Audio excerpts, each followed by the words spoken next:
അമൃത വിശ്വവിദ്യാപീഠത്തിന് കീഴിലെ school of medicine, school of pharmacy, college of nursing, school of allied health science, school of dentistry, school of business, school of nano science and molecular energy എന്നിവിടങ്ങളിൽ നിന്നുള്ള വിദ്യാർത്ഥികൾക്കാണ് ബിരുദങ്ങൾ സമ്മാനിച്ചത്.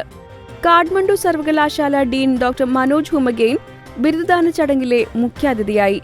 യോഗ, ധ്യാനം എന്നിവ മാനസിക ശാരീരിക ആരോഗ്യ പരിപാലനത്തിന് ഫലപ്രദമായ മാർഗമായി ലോകം അംഗീകരിച്ചത് ഇന്ത്യയുടെ നേട്ടമായി അദ്ദേഹം ചൂണ്ടിക്കാട്ടി. ഉന്നത വിദ്യാഭ്യാസ മേഖലയിൽ നേപ്പാളിൽ നിന്നുള്ള വിദ്യാർത്ഥികളുടെ രണ്ടാമത്തെ വീടാണ് ഇന്ത്യ എന്ന് അദ്ദേഹം പറഞ്ഞു.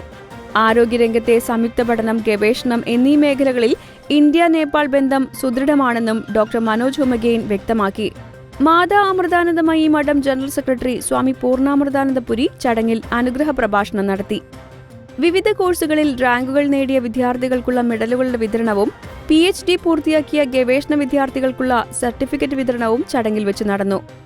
Ernest and Young associate director Jeevan Sasidharan ചടങ്ങിൽ പങ്കെടുത്തു.